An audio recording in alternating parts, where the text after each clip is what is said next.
Primera carta. Enseñar a aprender. Lectura del mundo. Lectura de la palabra. Ningún tema puede ser más adecuado como objeto de esta primera carta para quien se atreve a enseñar que el significado crítico de este acto, así como el significado igualmente crítico de aprender. Es que el enseñar no existe sin el aprender, y con esto quiero decir más que lo que diría si dijese que el acto de enseñar exige la existencia de quien enseña y de quien aprende.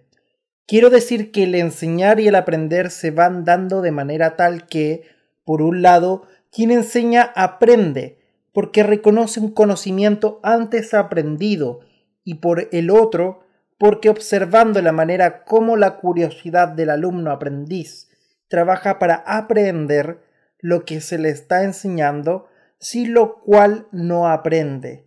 El educador se ayuda a descubrir dudas, aciertos y errores.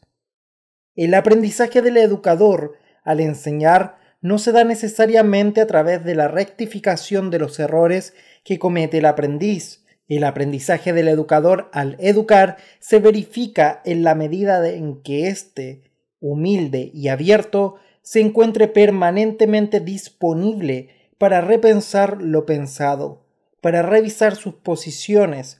Se percibe en cómo busca involucrarse con la curiosidad del alumno y los diferentes caminos y senderos que ésta lo hace recorrer. Algunos de esos caminos y algunos de esos senderos que a veces recorre la curiosidad casi virgen de los alumnos están cargados de sugerencias, de preguntas que el educador no había notado antes. Pero ahora, al enseñar, no como un burócrata de la mente, sino reconstruyendo los caminos de su curiosidad, razón por la que su cuerpo, consciente, sensible, emocionado, se abre a las adivinaciones de los alumnos, a su ingenuidad y a su criticidad. El educador tiene un momento rico de su aprender en el acto de enseñar. El educador aprende primero a enseñar, pero también aprende a enseñar al enseñar algo que es reaprendido por estar siendo enseñado. No obstante, el hecho de que enseñar enseña al educador a transmitir un cierto contenido no debe significar en modo alguno que el educador se aventure a enseñar sin la competencia necesaria para hacerlo, ni lo autoriza a enseñar lo que no sabe. La responsabilidad ética, política y profesional del educador le impone el deber de prepararse, de capacitarse, de graduarse antes de iniciar su actividad docente. Esa actividad exige que su preparación, su capacitación y su graduación se transformen en procesos permanentes. Su experiencia docente, si es bien percibida y bien vivida, va dejando claro que requiere una capacitación constante del educador, capacitación que se basa en el análisis crítico de su práctica. Partamos de la experiencia de aprender, de conocer, por parte de quien se prepara para la tarea docente, lo que necesariamente implica estudiar. Desde ya, no es mi intención escribir prescripciones que deban ser seguidas rigurosamente, lo que significaría una contradicción frontal con todo lo que he dicho hasta ahora. Por el contrario, lo que aquí me interesa, de acuerdo con el espíritu del libro en sí, es desafiar a sus lectores y lectoras sobre ciertos puntos o aspectos, insistiendo en que siempre hay algo diferente para hacer en nuestra vida educativa cotidiana, ya sea que participemos en ella como aprendices y por lo tanto educadores, o como educadores y por eso aprendices también. No me gustaría dar la impresión, sin quererlo, de estar dejando absolutamente clara la cuestión del estudiar, del leer, del observar, del reconocer las relaciones entre los objetos para conocerlos. Estoy intentando aclarar algunos puntos que merecen nuestra atención en la comprensión crítica de estos procesos. Comencemos por estudiar, que, al incluir el enseñar del educador, incluye también, por un lado, el aprendizaje anterior y concomitante de quien enseña y el aprendizaje del principiante que se prepara para enseñar en el mañana, o que rehace su saber para enseñar mejor hoy. Y, por otro lado, el aprendizaje de quien, aún niño, se encuentra en los comienzos de su educación. Como preparación del sujeto para aprender, estudiar es, en primer lugar, un quehacer crítico, creador, recreador.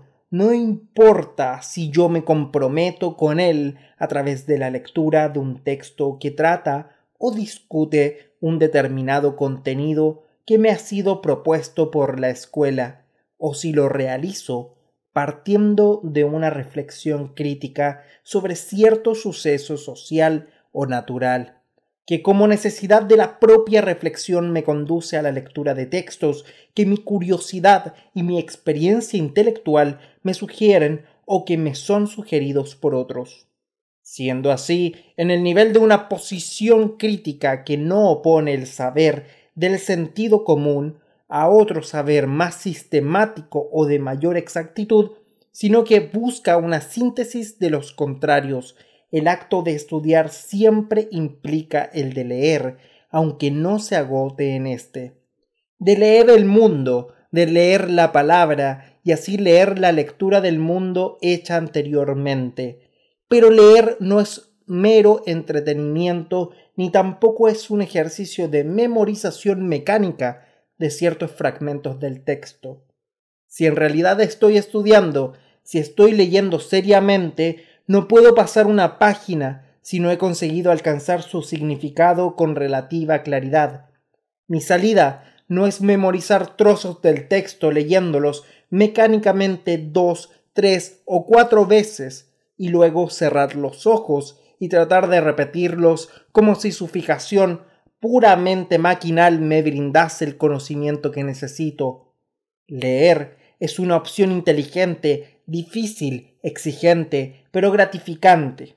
Nadie lee o estudia automáticamente si no asume, frente al texto o al objeto de la curiosidad, la forma crítica de ser o de estar siendo sujeto de esa curiosidad, sujeto de lectura, sujeto del proceso de conocer en el que se encuentra. Leer es procurar o buscar crear la comprensión de lo leído. De ahí la importancia de la enseñanza correcta de la lectura y de la escritura, entre otros puntos fundamentales.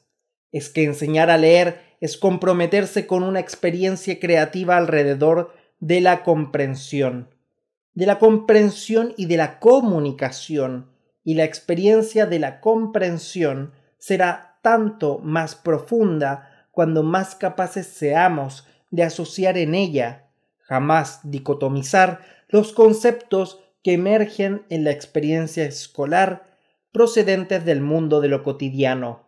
Un ejercicio crítico, siempre exigido por la lectura y necesariamente por la escritura, es el de cómo franquear fácilmente el pasaje de la experiencia sensorial, característica de lo cotidiano, a la generalización que se opera en el lenguaje escolar, y de éste a lo concreto tangible. Una de las formas para realizar este ejercicio consiste en la práctica que mencione como lectura de la lectura anterior del mundo, entendiendo aquí como lectura del mundo aquella que antecede a la de la palabra y que persiguiendo igualmente la comprensión del objeto se hace en el dominio de lo cotidiano. La lectura de la palabra haciéndose también búsqueda de la comprensión del texto y por lo tanto de los objetos referidos en él. Nos remite ahora a la lectura anterior del mundo. Lo que me parece fundamental dejar bien claro es que la lectura del mundo que se hace a partir de la experiencia sensorial no es suficiente.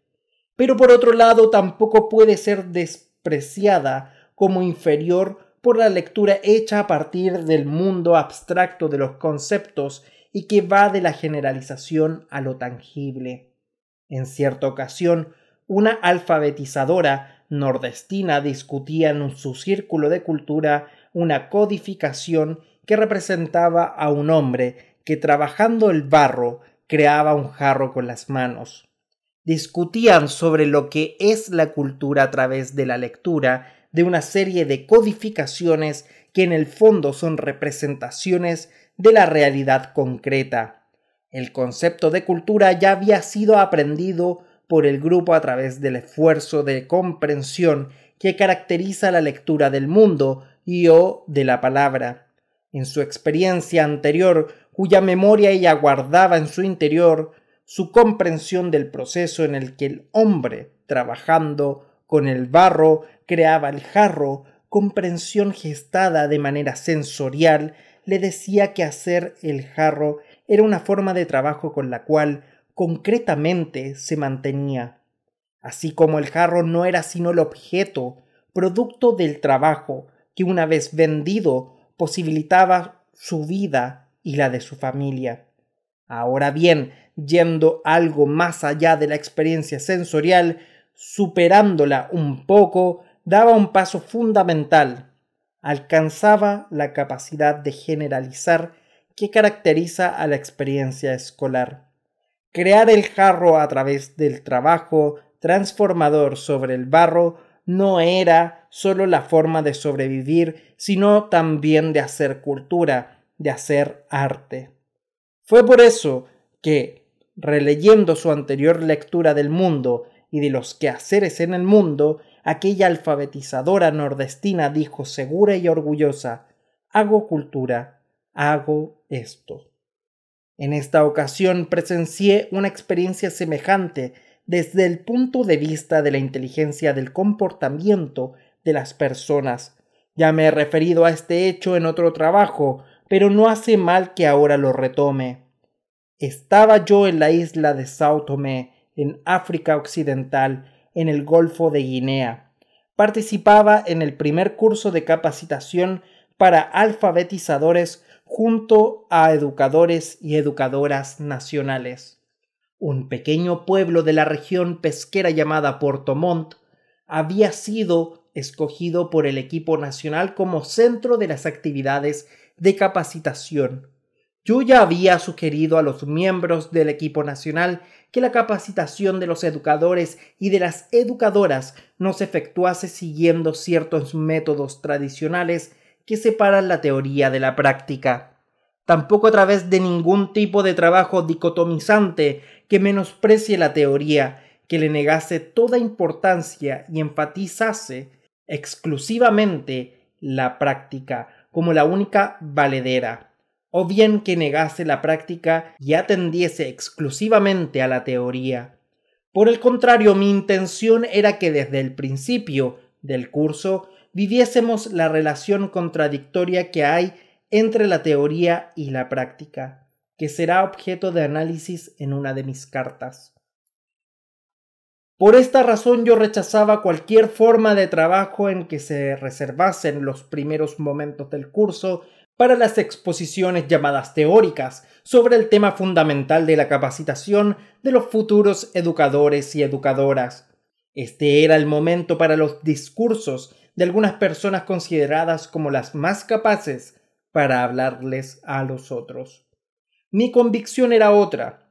Pensaba en una forma de trabajo en que en una misma mañana se hablase de algunos conceptos clave, codificación y decodificación, por ejemplo, pero si estuviésemos en un momento de presentaciones, sin pensar ni por un instante que la presentación de ciertos conceptos fuese suficiente para dominar la comprensión de los mismos, eso lo lograría la discusión crítica sobre la práctica en la que iban a iniciarse. Así, la idea básica aceptada y puesta en práctica era la de que los jóvenes que se preparasen para la tarea de educadoras y educadores populares debían coordinar las discusiones sobre codificaciones en un círculo de cultura de 25 participantes. Los participantes del círculo de cultura tenían conciencia de que se trataba de un trabajo de capacitación de educadores.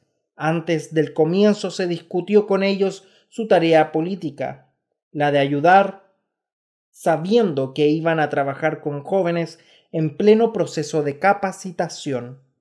Sabían que ellos, así como los jóvenes que iban a ser capacitados, jamás habían hecho lo que iban a hacer ahora. La única diferencia que los separaba radicaba en que los participantes solamente leían el mundo, mientras que los jóvenes que se iban a capacitar para la tarea de educadores ya leían también la palabra. Sin embargo, jamás habían discutido una codificación en esa forma ni habían tenido la más mínima experiencia de alfabetización con nadie. En cada tarde del curso, con 2 horas de trabajo con los 25 participantes, 4 candidatos asumían la dirección de los debates. Los responsables del curso asistían en silencio, sin interferir, tomando sus notas. Al día siguiente, durante el seminario de evaluación y capacitación de 4 horas, se discutían las equivocaciones, los errores y los aciertos de los candidatos en presencia de todo el grupo, desocultándose entre ellos la teoría que se encontraba en su práctica. Difícilmente se repetían los errores y las equivocaciones que se habían cometido y que habían sido analizados. La teoría emergía empapada de la práctica vivida. Fue precisamente en una de esas tardes de capacitación, durante la discusión de una codificación que retrataba a Porto Montt con sus casitas alienadas a la orilla de la playa frente al mar y con un pescador que dejaba su barco con un pescado en la mano, cuando 2 de los participantes se levantaron como si se hubiesen puesto de acuerdo y caminaron hasta una ventana de la escuela en la que estábamos y mirando a Porto Montt allá a lo lejos dijeron, volviéndose nuevamente hacia la codificación que representaba al pueblo: sí, Porto Montt es exactamente así y nosotros no lo sabíamos. Hasta entonces su lectura del lugar, de su mundo particular, una lectura demasiado próxima al texto, que era el contexto del pueblo, no les había permitido ver a Porto Montt como realmente era. Existía cierta opacidad que cubría y encubría a Porto Montt. La experiencia que estaba realizándose de tomar distancia del objeto, en este caso de la codificación de Porto Montt, les permitía una nueva lectura más fiel al texto, vale decir, al contexto de Porto Montt. La toma de distancia que la lectura de la codificación les permitió los aproximó más a Porto Montt como texto que está siendo leído. Esa nueva lectura rehizo la anterior, por eso dijeron, sí, Porto Montt es exactamente así, y nosotros no lo sabíamos. Inmersos en la realidad de su pequeño mundo, no eran capaces de ver. Tomando distancia de aquella emergieron, y así vieron como jamás habían visto hasta entonces. Estudiar es desocultar, es alcanzar la comprensión más exacta del objeto, es percibir sus relaciones con los otros objetos. Implica que el estudioso sujeto del estudio se arriesgue, se aventure, sin lo cual no crea ni recrea. También por eso es que enseñar no puede ser un simple proceso, como he dicho tantas veces, de transferencia de conocimientos del educador al aprendiz, transferencia mecánica de la que resulta la memorización mecánica que ya he criticado. Al estudio crítico corresponde una enseñanza también crítica, que necesariamente requiere una forma crítica de comprender y realizar la lectura de la palabra y la lectura del mundo, la lectura del texto y la lectura del contexto.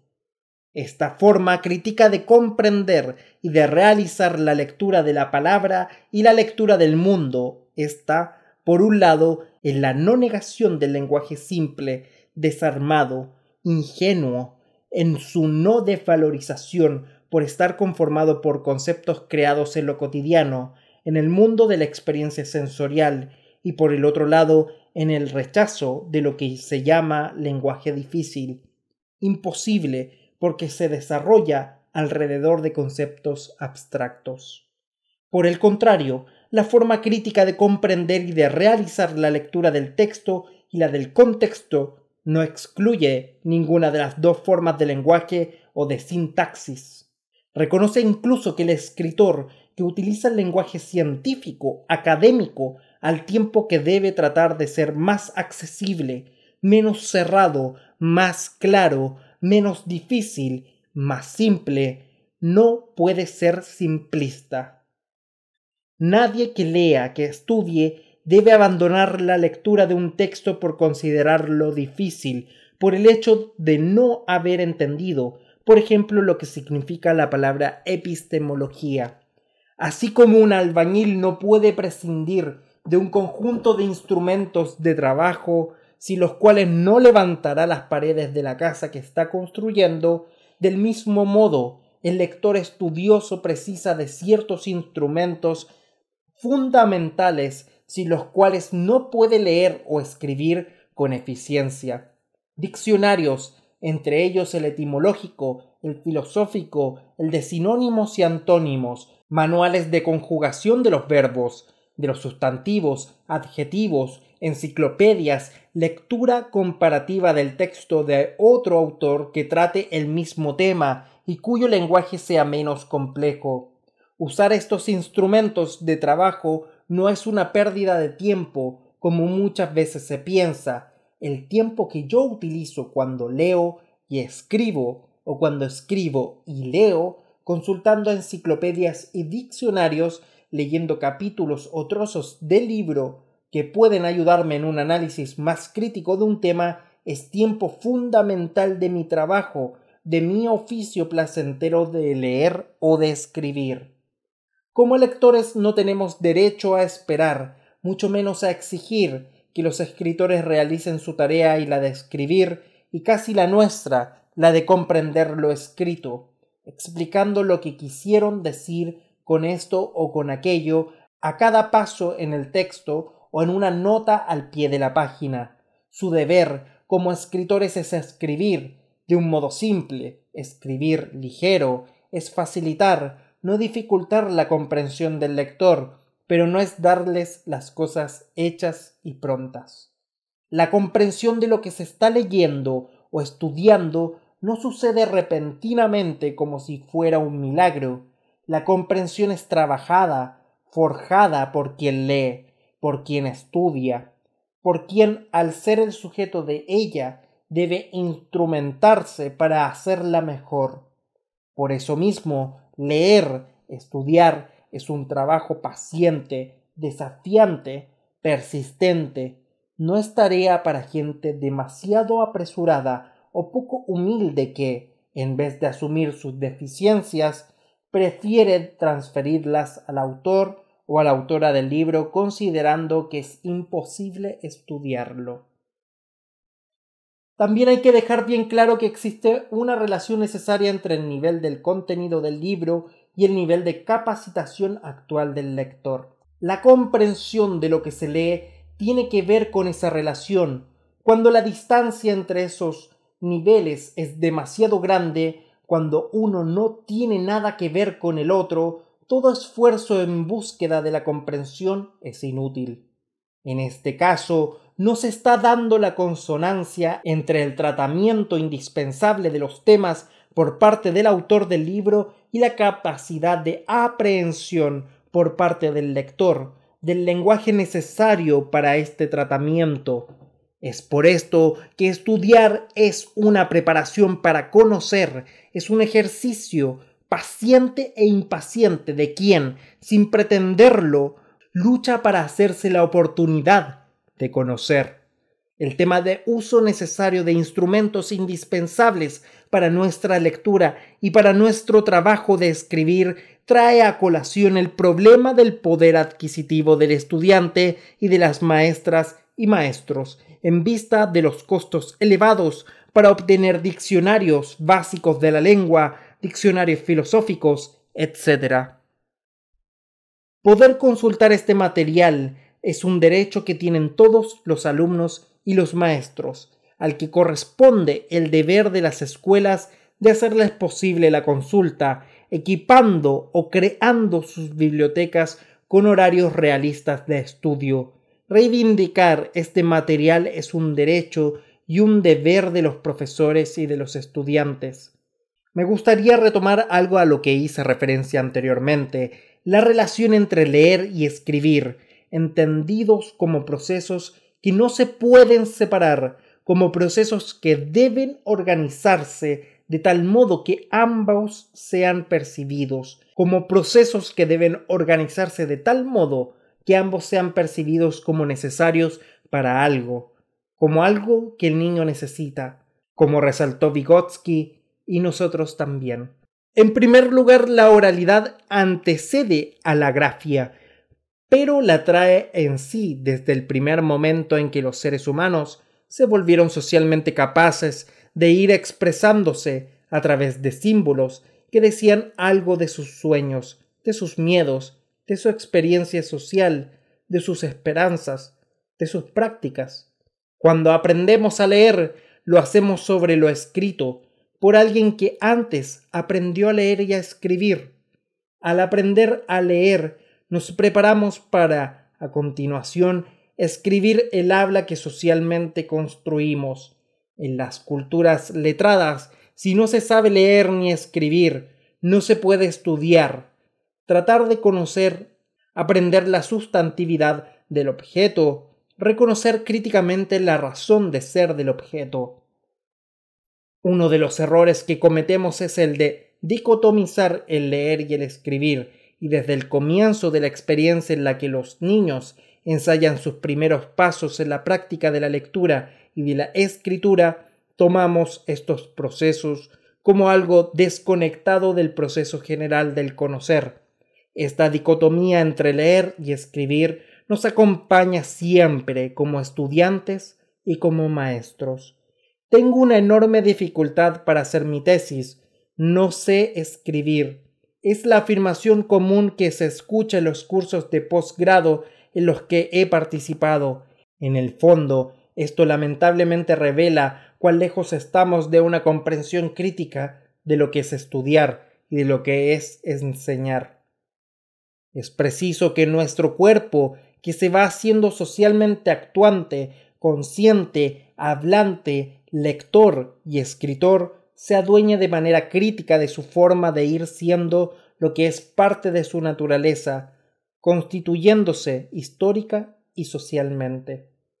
Esto quiere decir que es necesario no solo que nos demos cuenta de cómo estamos siendo, sino que nos asumamos plenamente como esos seres programados para aprender de los que nos habla François Jacob. Resulta necesario, entonces, que aprendamos a aprender. Vale decir que, entre otras cosas, le demos al lenguaje oral y escrito, a su uso, la importancia que le viene siendo reconocida científicamente.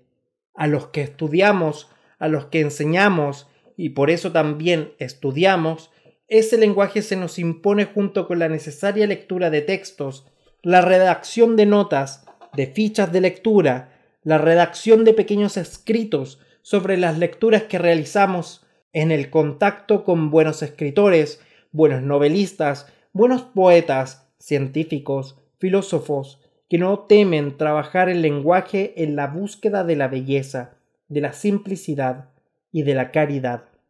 Si nuestras escuelas, desde la más tierna edad de sus alumnos, se entregasen al trabajo de estimular en ello el gusto por la lectura y la escritura, y si ese gusto continuase siendo estimulado durante todo el tiempo de su escolaridad, posiblemente habría un número bastante menor de posgraduados hablando de su inseguridad o de su incapacidad para escribir. Si estudiar no fuese para nosotros casi siempre una carga, si leer no fuese una obligación amarga que hay que cumplir, si por el contrario estudiar y leer fuesen fuente de alegría y placer, de la que surge también el conocimiento indispensable con el cual nos movemos mejor en el mundo, tendríamos índices que revelarían una mejor calidad en nuestra educación. En un esfuerzo que debe comenzar con los preescolares, intensificarse en el periodo de la alfabetización y continuar sin detenerse jamás. La lectura de Piaget, de Vygotsky, de Emilia Ferreiro, de Madeleine Whitford, entre otros, así como la lectura de especialistas que no tratan propiamente de la alfabetización sino del proceso de lectura, como Marisa Lojolo, Ezequiel da Silva, son de importancia indiscutible, pensando en la relación de intimidad entre pensar y leer y escribir, y en la necesidad que tenemos de vivir intensamente esa relación. Yo sugeriría a quien pretenda experimentarla rigurosamente que se entregue a la tarea de escribir algo por lo menos 3 veces por semana. Una nota sobre una lectura, un comentario sobre algún suceso del cual tomó conocimiento por la prensa, por la televisión, no importa. Una carta para un destinatario inexistente. Resulta muy interesante fechar los pequeños textos y guardarlos para someterlos a una evaluación crítica 2 o 3 meses después. Nadie escribe si no escribe, del mismo modo que nadie nada si no nada. Al dejar claro el uso del lenguaje escrito y por lo tanto de la lectura, está en relación con el desarrollo de las condiciones materiales de la sociedad, estoy subrayando que mi posición no es idealista. Rechazando cualquier interpretación mecanicista de la historia, rechazo igualmente la idealista.